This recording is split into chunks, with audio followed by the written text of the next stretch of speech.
Hey everyone, and welcome to another deep dive. Today we're tackling a topic that I know a lot of you are interested in, oligarchy. Specifically, is the U.S. becoming more oligarchic? Yeah. And we're going to be looking at it through one particular lens, and that is a recent YouTube video by Bernie Sanders. Okay. And I know it's just one video, but it's caused a lot of conversation, a lot of debate. For sure. So we wanted to break it down, and we have our expert here to help us do that. Great. Happy to be here. So I guess first and foremost, what exactly is an oligarchy? Okay. So And how is it different from a democracy? Because, I mean, we're always told that the U.S. is a democracy. yeah. Right? Yeah. So the U.S., at least on paper, is what's called a representative democracy, meaning people vote for representatives who make decisions on their behalf. Right.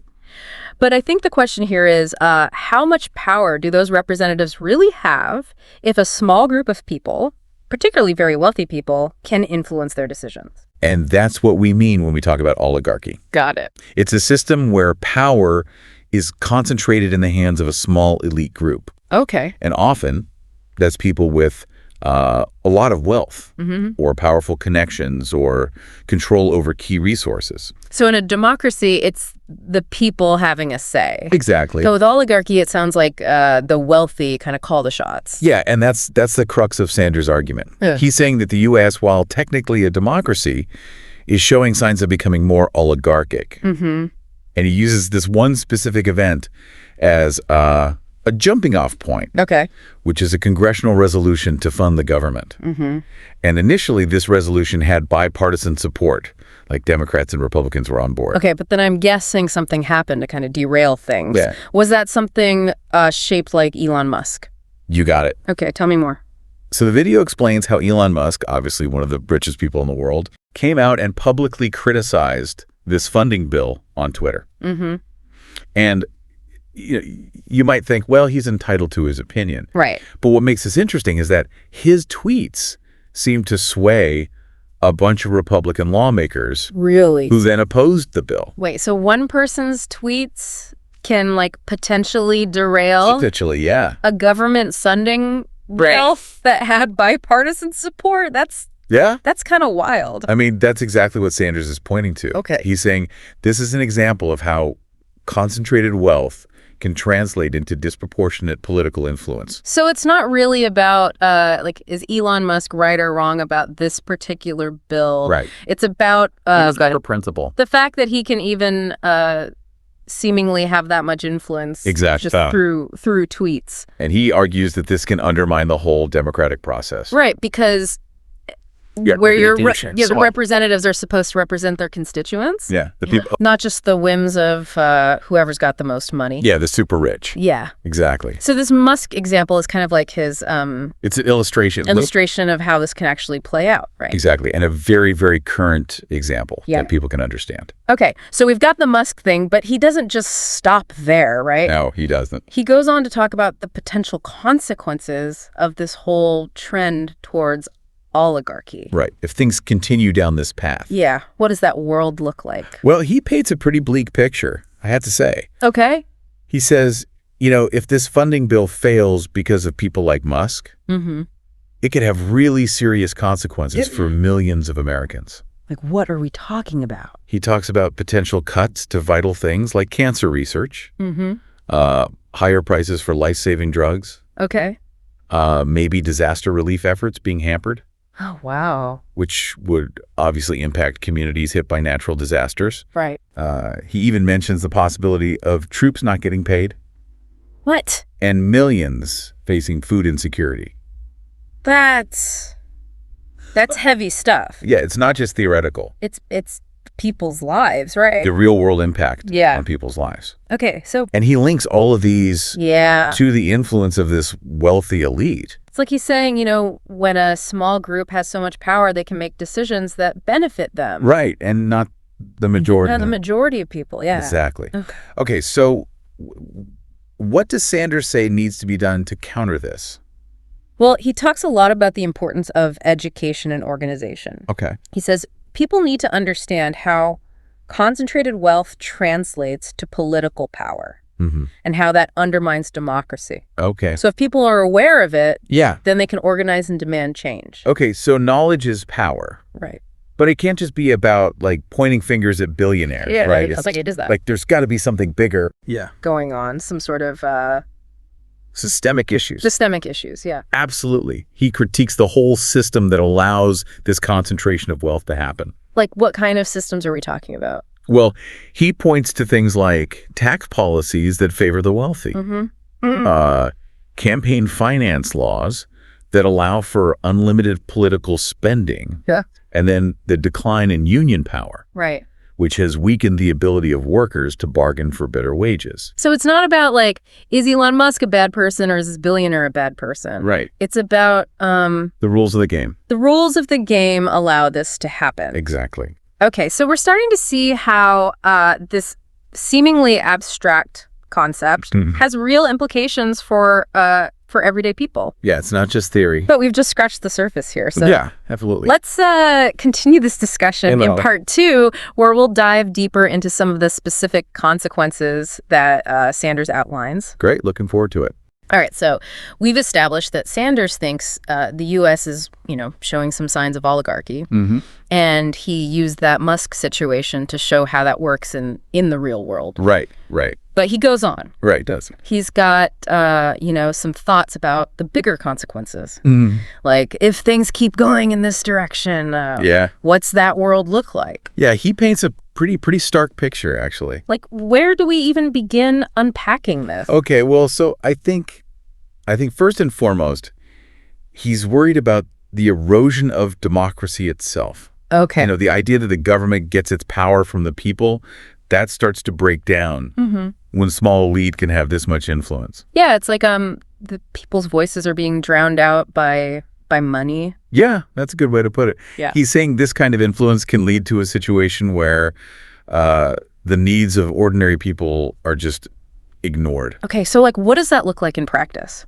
Are we talking about like some dramatic coup? Not necessarily, no. Okay. I mean, it can be much more subtle. Okay. It could look like, voter suppression efforts. Okay. Where it becomes harder for certain groups to vote, or gerrymandering where voting districts are manipulated. Right. To favor a particular candidate or party. Yeah. And then, of course, there's campaign finance laws. Right. Where wealthy people and corporations can spend unlimited amounts of money. So they have a much bigger say in who gets elected. Exactly. So it's not like a dramatic takeover. Right. It's like the slow chipping away at democracy. Yeah, like a gradual erosion. Yeah. And it can have a ripple effect. It impacts everything. Like the whole fabric of society. Exactly. Okay, so we've talked about the political system. What about the economic consequences? Right. Well, he's deeply concerned about that, too.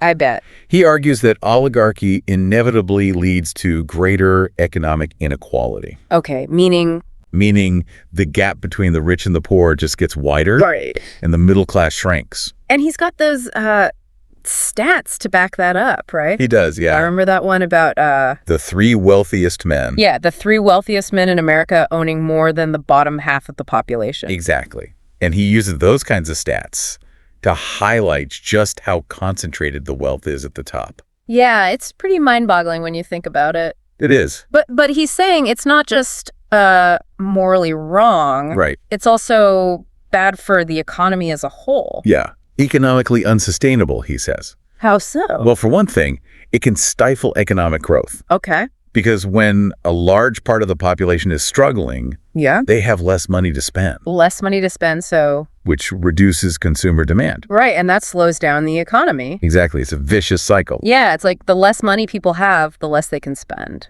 which weakens the economy. Right. Which makes it even harder for them to get ahead. Exactly. And then that economic stagnation can lead to all sorts of other problems. Like what? Like social unrest.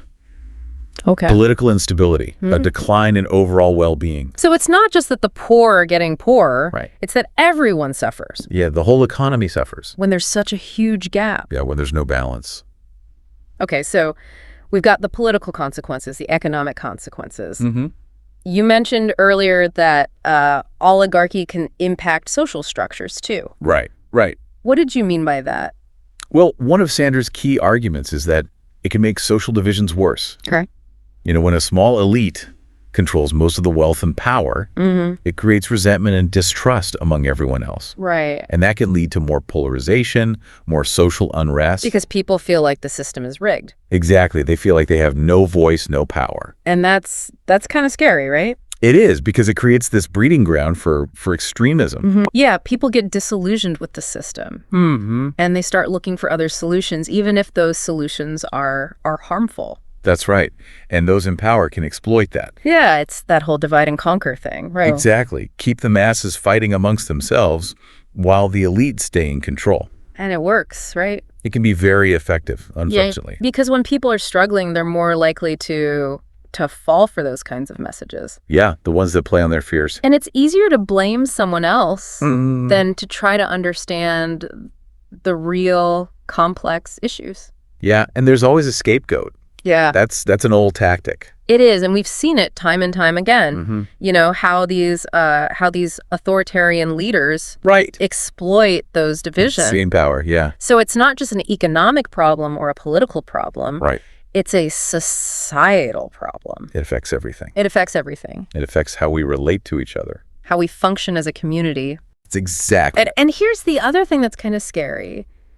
It can become normalized. Like, people get so used to it. Right, they just accept it. They accept it even if it's wrong. As the natural order of things. Yeah, it's like that saying, the fish doesn't know it's in water. Exactly. Like, we're so used to it. We don't even see it. We don't even see it, yeah. And that's why it's so important to have these conversations. You remind people. To shine a light on it. Yeah. And to remind people that we can change things. Right. It's not inevitable. It's not. So where do we go from here? Well, like Sanders says, education and organization are key. Okay. But it's not just about understanding the problem. Understanding the problem, yeah. It's about being aware of how it's influencing us. Yeah, our thinking, our behavior. Like, are there things that I believe or ways that I interact with the world that are shaped by this system? That's a good question to ask yourself. Yeah. You know, it's not just about abstract systems. It's about our everyday lives. It's about our lives, the choices we make. Okay, so what can we do? Well, we can start by examining our own assumptions, you know, our biases. Okay. Are we buying into certain narratives just because they're convenient? Even if they're harmful. Even if they're harmful, yeah. And are we engaging in behaviors that even unintentionally are contributing to the problem? It's about becoming more aware and realizing that even small actions can make a difference. Can make a difference, yeah. Yeah, we can support businesses that align with our values. Okay. We can talk to our friends and family about these issues. We can hold our elected officials accountable. Right, so it's about becoming active participants. Exactly. Instead of just like passive observers. Yeah, we're not powerless. We're not powerless, yeah. And it's about remembering our shared humanity, you know. We're all in this together. And when we work together, we can actually make a difference. We can create a better world. This has been really eye-opening. I'm glad. We've covered a lot. Yeah. From the definition of oligarchy to the consequences. Right. And most importantly, how we can resist it. And create a better future. Yeah, and create a more just world. Absolutely. So we talked about the political side of things, the economic consequences. But now I want to kind of shift gears a little bit. Okay. And talk about the psychological and societal effects of living in a system where a small group of people hold so much power, you know? Yeah, it's one thing to look at the numbers. Right. And see how it works. The mechanics of it. Yeah, the mechanics. But then there's this whole other level of how it affects us as people. Absolutely, because it doesn't just impact our material conditions. Right. It can really affect our psychology, like how we think, how we feel. Yeah, and how we relate to each other. Exactly. And when a small group has all the wealth and power, it can create this sense of hopelessness for everyone else. Like, people might start to feel like their voices don't matter. Right, like, what's the point? Yeah, what's the point? Yeah. The system is rigged. Right. There's nothing I can do. And that becomes a self-fulfilling prophecy, right? Exactly. If you think you can't change anything. Yeah, you're less likely to try. Yeah. Which just reinforces the power of the elite. Right, so it's like this vicious cycle. It is. And that sense of powerlessness, that can't be good. No, it's not good for anyone. Right. It leads to cynicism, resentment, even hostility towards the people in charge. It breaks down trust. Yeah, it erodes social trust, which makes it hard to cooperate. To work together. Yeah, to solve problems together. No, it's not just about economic inequality. It's about it creates this ripple effect. This ripple effect throughout society. Yeah, it affects the whole social fabric. Okay. And it can create a society that's really divided, where people feel alienated from each other, from the political process. And that's dangerous, right? It is, because those in power can exploit that division. Oh, absolutely. They can use divisive rhetoric. Yeah, turn people against each other. Exactly. Distract from the real issues. That's classic divide and conquer, right? Exactly. Keep everyone fighting amongst themselves. So the people at the top stay in control. Right. And it can be very effective.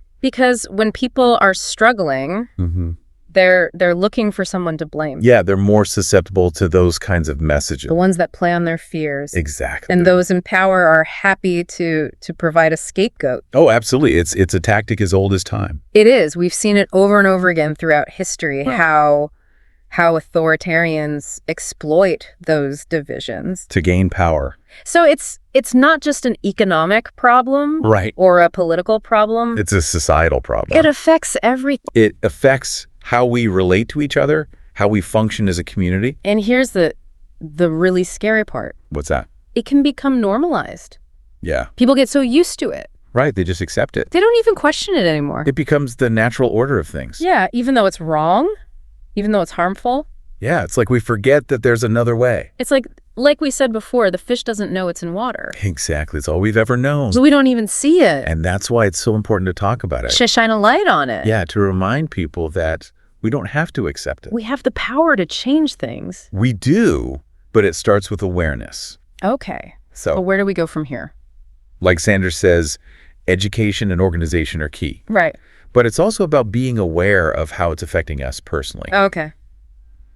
Are there beliefs you hold, ways you interact with the world that might be shaped by this unequal distribution of power? That's a good question to think about. It is, because this isn't just about some abstract system. It's about our lives. It's about our lives, the choices we make every day. Okay, so how do we start? Well, we can start by examining our own assumptions, our biases. Are we accepting certain narratives just because they're easy? Even if they're harmful? Even if they're harmful, yeah. Okay. Are we doing things that, even without realizing it, are contributing to the problem? It's about becoming more aware. Yeah, more conscious. And realizing that even small actions can make a difference. Absolutely. We can support businesses that align with our values. Okay. We can talk to our friends and family about these issues. Right. Have those uncomfortable conversations. Yeah. And we can hold our elected officials accountable. So it's about becoming active participants. Exactly. Not passive observers. Not just letting things happen. Yeah. We have a voice. We have power. And we have to use it. We do. Well, this has been a really thought-provoking conversation. It has. We've learned a lot about oligarchy. About its impact on society. And most importantly, what we can do about it. Exactly. It's not hopeless. No, it's not. And there's always hope. There's always hope, and there's always something we can do. As long as we work together. Well, that's all the time we have for today. Thanks for having me. Thanks for listening, everyone, and we hope you'll join us again for another deep dive.